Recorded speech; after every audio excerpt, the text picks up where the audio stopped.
चलिए आगे बढ़ेंगे। लखनऊ से बड़ी खबर आपको बता दें, सीएम योगी आदित्यनाथ के निर्देश पर जेलों से रिहा होंगे 74 कैदी। 74वें स्वतंत्रता दिवस के अवसर पर रिहा होंगे 74 कैदी।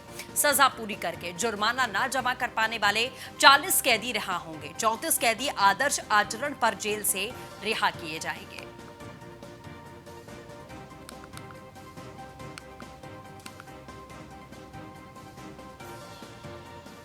तो सीएम योगी आदित्यनाथ का ये निर्देश है। 74वें स्वतंत्रता दिवस के अवसर पर 74 कैदी रिहा किए जाएंगे। सजा पूरी करके जुर्माना न जमा कर पाने वाले 40 कैदी रिहा होंगे। 34 कैदी आदर्श आचरण पर जेल से रिहा किए जाएंगे।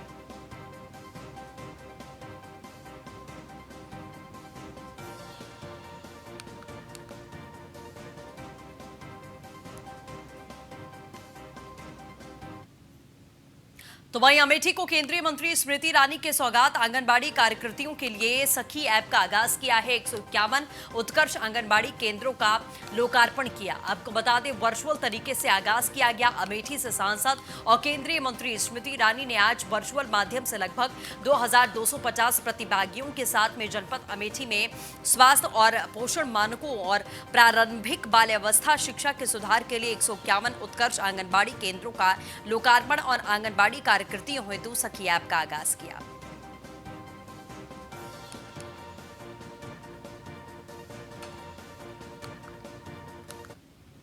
लखनऊ से बड़ी खबर है, जहां एमआई बिल्डर का बड़ा कारनामा। सोसाइटी में रहने वाले लोगों को एमआई बिल्डर ने ठगा है। ठगी का शिकार हुए सोसाइटी के लोगों का हंगामा। निःशुल्क सुविधा देने के नाम पर एमआई बिल्डर ने शुरू की वसूली। प्राइवेट क्लब को कर दिया गया कमर्शियल।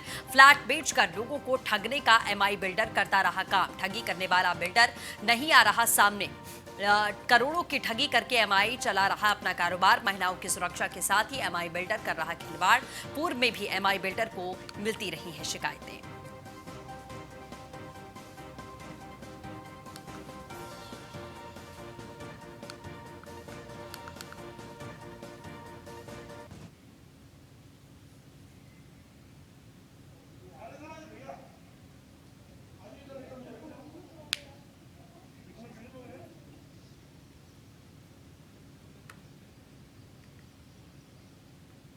फ्लैट है, 750 फ्लैट है। 1 लाख रुपए पर फ्लैट के हिसाब से लिए, टोटल 7.5 करोड़ रुपए। ये बताने के लिए कि यहाँ पे क्लब देंगे, वर्ल्ड क्लास एमिनिटीज देंगे। बाद में इस पूरे क्लब को उन्होंने कमर्शियल प्रॉपर्टी बना के यहाँ पे वॉलमार्ट और मैक्स और ये दुनिया के क्लब लग रहे हैं, ऊपर बार खोल दिया। और हमारे घर की महिलाएं अगर जिम करने आती हैं, हमारे बच्चे पूल में आते हैं, तो बाहर का आउटसाइडर आदमी शराब पी के खाना खा के कहाँ से जा रहा है, कोई कंट्रोल नहीं। तो एक तो ये सिक्योरिटी बीच है, दूसरा हमारे पैसे से ठगी कर दी इन्होंने। हमारे क्लब के नाम पे पैसा लेके उसको अपनी कॉमर्शियल प्रॉपर्टी बना दी, जिससे वो रेंट कमा रहे हैं। हम सारे लोग। नीलेश चौहान अपडेट के साथ जुड़ चुके हैं। नीलेश, क्या कुछ जानकारी है? देखिए, एमआई बिल्डर का ये बड़ा कारनामा सामने आया है, जहां पर एमआई बिल्डर ने पहले तो फ्लैट और प्लाट बेचे जनता को।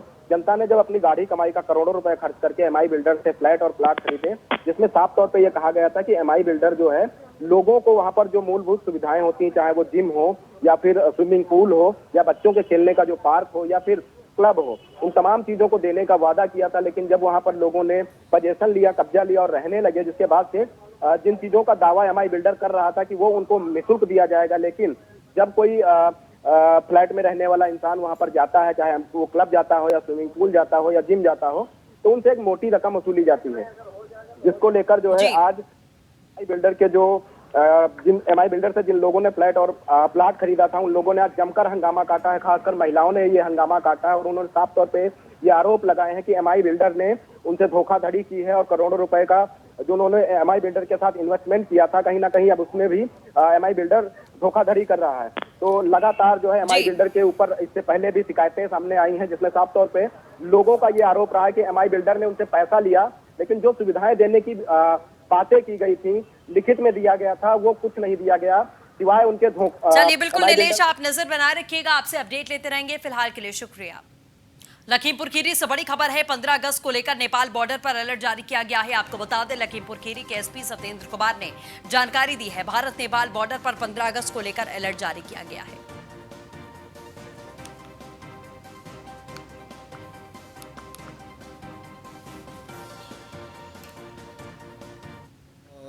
जनपद खीरी चूँकि इसकी सीमाएं नेपाल से मिलती हैं और हमारे यहाँ के तिकोनिया, चंदन चौकी, गौरी फंटा और संपूर्ण नगर थानों की लगभग 120 किलोमीटर की सीमा है जो कि नेपाल से सटी हुई है। उस पर हम लोग एसएसबी और आईबी के साथ एक जॉइंट पेट्रोलिंग की हमारी जो व्यवस्था है उस पर हम लोग काम कर रहे हैं और ये जॉइंट पेट्रोलिंग की टीमें लगातार वहाँ पे सघन गश्त और चेकिंग में लगी। खबर बुलंदशहर से है जहां जेलर राजेश कुमार पांडे को सम्मानित किया जाएगा। 15 अगस्त के मौके पर प्रशंसा चिन्ह से सम्मानित किया जाएगा। जिला कारागार की प्रधान महिला बंदी रक्षक सुधा प्रकाश भी सम्मानित होंगी। 15 अगस्त को सराहनीय कार्य करने पर डीजी जेल आनंद कुमार सम्मानित करेंगे।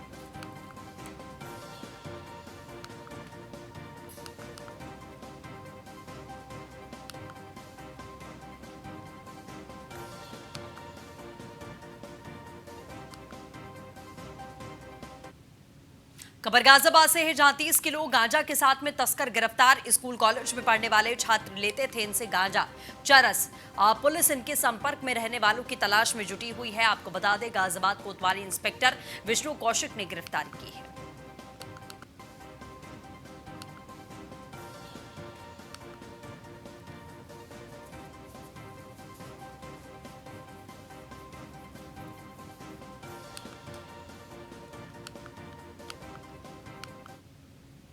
भारतीय किसान यूनियन लोकतांत्रिक संगठन के जिलाध्यक्ष मनीष यादव ने न्यूज वन इंडिया से क्या कुछ कहा है, आपको सुनाते हैं। किसान लोकतांत्रिक संगठन के जिलाध्यक्ष किसान नेता मनीष यादव हमारे साथ बात करने के लिए मौजूद हैं। मनीष यादव लगातार किसानों को लेकर के संघर्ष करते रहते हैं। आज हम खुद उनसे बात करते हैं कि सरकार के द्वारा शुरू की गई सैकड़ों योजनाओं को किसानों को कितना फ़ायदा मिला है। जी, अगर हम बात करें आपकी किसानों को लेकर के तो कितना फ़ायदा किसानों को मिला है? सरकार ने सैकड़ों योजनाएं शुरू की हैं। सरकार दिल्ली में योजनाएं बनाती है लेकिन उसको धरातल पर यहाँ अधिकारी कहें या हम प्रदेश सरकार कहें, वो लोग वहाँ जिस तरीके से योजना बनाते हैं सिर्फ मौखिक रूप पर कागज़ों पर, जब तक धरातल पर योजनाएं लागू नहीं होंगी हम समझते हैं किसानों का भला होने वाला नहीं है। और कोई भी सरकार रही हो अभी तक यही हुआ है कि किसानों के लिए उन्होंने बजट बनाए, तमाम योजनाएं लागू की, लेकिन वहाँ से दिल्ली में सिर्फ कागज़ों पर बात हो जाती है, टीवी चैनलों पर चल जाता है, लेकिन जब बात गांव देहात में किसान से करो तो उनको कुछ नहीं मिलता है। वो बिल्कुल पूरी तरीके से जीरो बटा सन्नाटा इसको कह सकते हैं, कुछ नहीं किसानों को मिला अभी तक। आय दोगुनी करने की बात कही थी सरकार ने।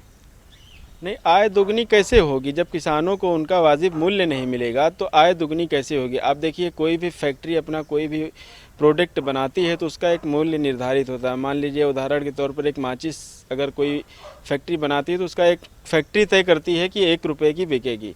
लेकिन किसान फसल उपजाता है तो उसकी किसी भी चीज़ की, किसी भी फसल का कीमत किसान तय नहीं करता है। तमाम बिचौलिए, मंडी के लोग, तमाम जो बीज के लोग हैं वो फसलों का जब रेट निर्धारित करेंगे तो हम समझते हैं कैसे किसानों को वाजिब मूल्य मिल पाएगा।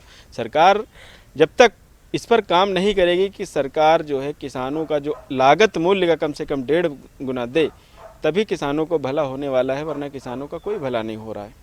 तो साफ साफ मनीष यादव की डिमांड है प्रदेश सरकार से कि किसानों को बनाया जाए जिससे किसानों को पूरा फायदा हो सके। सरकार काम तो बहुत करती है लेकिन शायद वो कागजों तक सिमट कर रह जाता है, ये कहना है मनीष यादव का। धरातल पे कुछ नहीं उतरता, किसान को जस के तस आज भी किसान की स्थिति नजर आ रही है। कैमरामैन जगदीश मेहता के साथ Rajneesh Yadav, news one India, Lucknow. Firozabad से खबर है जहां सिरसागंज पुलिस का अमानवीय व्यवहार। जमीनी विवाद में सिरसागंज पुलिस ने अभद्रता की। पंकज मिश्रा पक्ष से फोन करके गाली गलौज की गई। थाना प्रभारी सिरसागंज गिरीश चंद्र गौतम हुए बेलगाम। फोन पर अभद्रता का ऑडियो वायरल हुआ है। न्यूज़ वन इंडिया इस ऑडियो की पुष्टि नहीं करता है।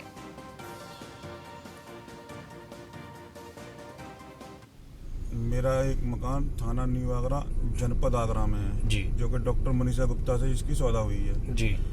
अभी उसका बैनामा नहीं हुआ है, लेकिन जनपद फिरोजाबाद की पुलिस और इंस्पेक्टर गिरीश गौतम मेरे मकान पर जबरन कब्जा करा रहे हैं और मेरे को झूठे मुकदमे में फंसाने की धमकी। जबरन कब्जा कराने का क्या कारण है कि क्यों करा रहे हैं, मतलब क्या लग रहा है आपको? मेरा बैनामा अभी नहीं हुआ है मकान का, लेकिन बैनामा से पूर्व भी जबरन कब्जा करा रहे हैं। मेरे मकान को तोड़ के उसमें दीवारें लगानी है।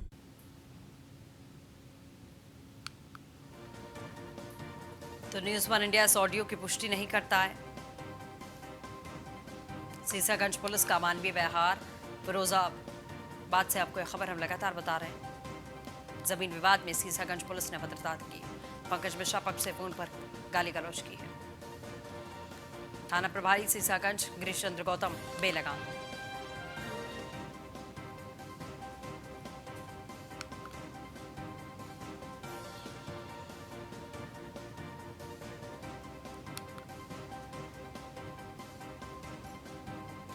सौरभ उपाध्याय अपडेट के साथ जुड़ चुके हैं। सौरभ, क्या कुछ जानकारी इस पूरे मामले को लेकर?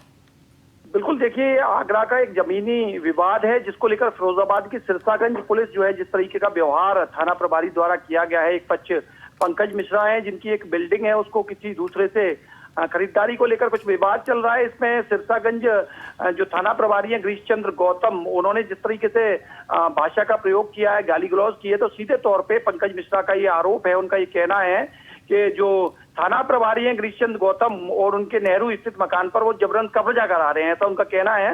तो सबसे बड़ी बात यहाँ ये भी है कि आगरा में विवाद है और फिरोजाबाद पुलिस इतना इंटरेस्ट ले रही है, तो ये एक बड़ी बात है। लगातार उनको जिस तरीके से एक ऑडियो वायरल हो रहा है, ऑडियो में थाना प्रभारी गाली गलौज कर रहे हैं, तमाम अमर्यादित शब्द कर रहे हैं, अमानवीय व्यवहार कर रहे हैं, ये पूरा मामला निकल के सामने आ रहा है।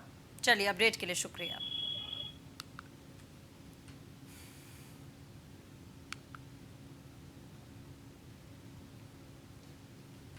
खबर नोएडा से, जहां शोधों ने लड़की से छेड़छाड़ की, विरोध करने पर लड़की और उसके भाई को पीटा गया। आपको बता दें, पुलिस पर लगाया गया समझौता करवाने का आरोप। पीड़िता की नहीं लिखी जा रही एफआईआर। घंटों थाने के बाहर खड़ी रही पीड़िता। सेक्टर 49 थाना इलाके के सेक्टर 48 की घटना है। मैं 48 में रहती हूँ। मेरे बहन भाई दोनों अंदर थे और छोटी वाली बहन झाड़ू लगाने गई तो फिर उस पर गंदे गंदे कमेंट करने लगे। जब उसने ऑब्जेक्शन उठाया तो भाई गया, तो भाई पहले छोटी वाली को पीटने लगे, फिर भाई को पीटने लगे, और जब मैं गई तो मुझे भी मार रहे हैं। और तो कर ले, जो तुम पे होता हो वो कर लो, हम तुम्हें गोली। देखिए, सेक्टर 49 थाना क्षेत्र में कश्यप कॉलोनी है, वहाँ दो पक्षों में आज मारपीट और छेड़छाड़ की बात सामने आई है। एक पक्ष ने आकर के थाने में तहरीर दी है और उस तहरीर के हिसाब से हम लोगों ने अभियोग पंजीकृत करके इसमें विवेचना कर रहे हैं और जो भी साक्ष्य सामने आएगा उसके हिसाब से अगली कार्रवाई करेंगे। अभी तक वो हिरासत में नहीं है, वहाँ से पूछताछ की जा रही है लोगों से, और जो भी साक्ष्य मिलेगा और जो भी जिसके विरुद्ध साक्ष्य पाए जाएंगे उसके खिलाफ कार्रवाई की। खबर संभल से है, जहां दो पक्षों में चले लाठी डंडे, बाइक खड़ी करने के विवाद में मारपीट। आपको बता दें, थाने से चंद दूरी पर चलता रहा हंगामा। मारपीट की पुलिस को अभी तक कोई भनक नहीं लगी है। सदर कोतवाली के चमन सराय का ये पूरा मामला है। खबर रायपुर से, जहां रेप के आरोपी की पुलिस से मुठभेड़। आरोपी ने दरोगा की पिस्टल छीनकर भागने की कोशिश की। आरोपी ने पुलिस पर फायरिंग की। जवाबी फायरिंग में आरोपी को लगी गोली। 50,000 का इनामी भी था आरोपी। थानागढ़ कोतवाली क्षेत्र की वारदात है।